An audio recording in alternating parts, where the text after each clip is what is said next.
Hello दोस्तों, स्वागत है आपका आपके YouTube चैनल DDC लाइव में। आज हम लोग पिछली क्लास को आगे बढ़ाते हुए एक नए टॉपिक पर चर्चा करेंगे जिसका नाम है झपट मारी, जिसे हम कहते हैं छीना झपटी भी। पहले जो भारत का कानून प्रवर्तन में था जिसको हम कहते हैं भारतीय दंड संहिता, उस भारतीय दंड संहिता में इस शब्द के बारे में चर्चा नहीं की गई।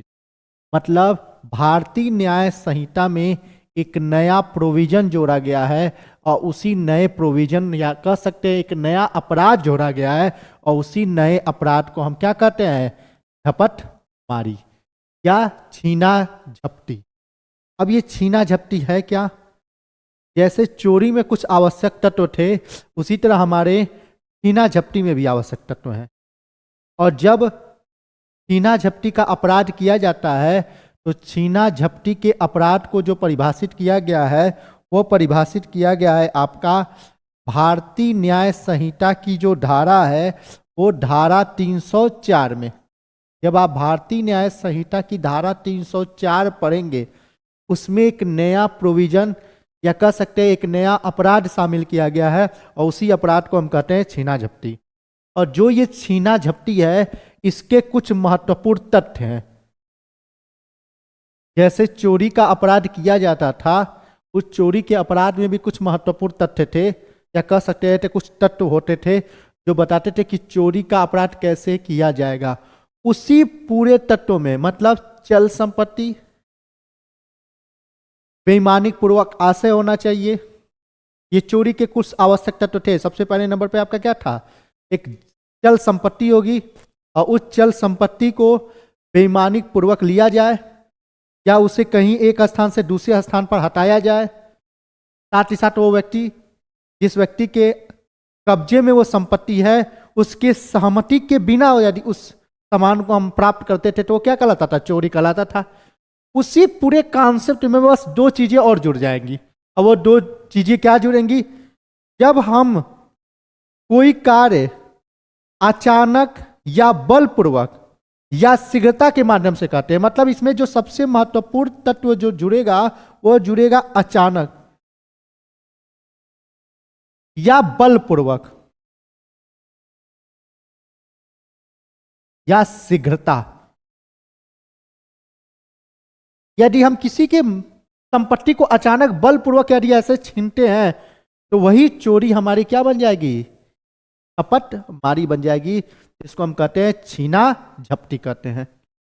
मतलब यदि आप कहा जाए छीना झपटी की, जो क्योंकि भारतीय न्याय संहिता में अपराध की भी परिभाषा बताई गई है और उस अपराध के साथ साथ किसकी परिभाषा बताई गई है, क्या क्या दंड दिए जाएंगे उस अपराध के लिए, इन सब बातों का उल्लेख आपका भारतीय न्याय संहिता में किया गया है। और भारतीय न्याय संहिता की धारा 304 में ये परिभाषा बताई गई है कि किसी के चल संपत्ति को यदि अचानक या बलपूर्वक या शीघ्रता से हम क्या करते हैं? अपने कब्जे में लेते हैं, तो ये क्या बन जाएगा?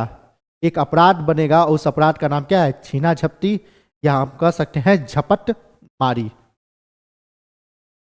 यदि हम कहें, यदि इसका एक दृष्टांत पर आ जाए, इलस्ट्रेशन पर आ जाए, तो एक इलस्ट्रेशन ये है कि मान लीजिए कोई व्यक्ति अपने बाइक से कहीं जा रहा है और अचानक से कोई पीछे से आता है और उसके मोबाइल को अचानक क्या कर लेता है? छीन लेता है। जब अचानक से उसकी मोबाइल को छीना जाता है तो वही अपराध क्या कहलाता है? झपट मारी कहलाता है। वैसे यात्रा करते समय या गाड़ी चलाते समय मोबाइल से बात नहीं करना चाहिए, लेकिन यदि मान लीजिए कोई ऐसा कार्य कर रहा है, या इसका एक और उदाहरण है, यदि कोई महिला ट्रेन में सफर कर रही है या ई रिक्शे पे सफर कर रही है, अचानक उसके कान के बाली को अचानक यदि छीन कर कोई जाता है तो ये कौन सा अपराध बनेगा? झपट मारी का अपराध बनेगा। ये तो परिभाषा बताई गई है, क्योंकि उसमें देख रहे हैं आप कोई कार्य कैसे हो रहा है? अचानक हो रहा है, बलपूर्वक भी हो रहा है और शीघ्रता के माध्यम से हो रहा है। ये तो थी परिभाषा। साथ ही साथ भारतीय न्याय संहिता की धारा 304 में ही हम इसके दंड के प्रारूप को भी पढ़ते हैं कि यदि कोई व्यक्ति झपट मारी का यदि अपराध करता है तो उस झपटमारी के अपराध के लिए उसको कितना दंड दिया जाएगा।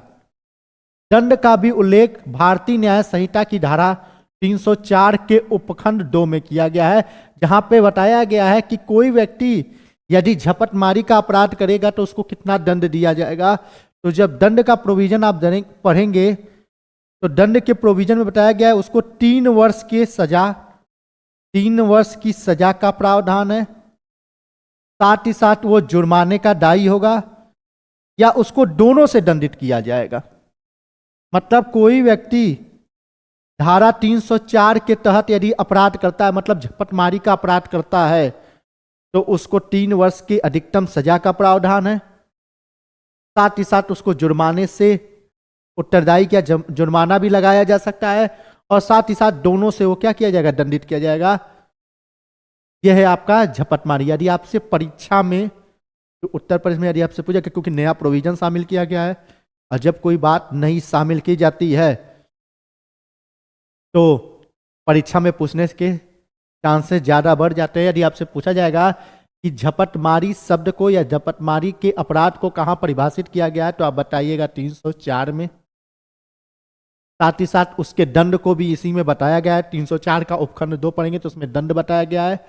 कितने साल की सजा का प्रावधान है, 3 वर्ष की सजा का प्रावधान है। साथ ही वो जुर्माने का क्या भी होगा, जुर्माना भी उसके ऊपर लगाया जा सकता है, और दोनों से उसको दंडित किया जा सकता है।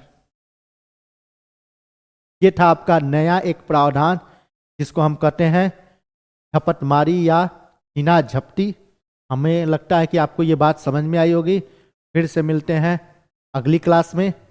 जय हिंद।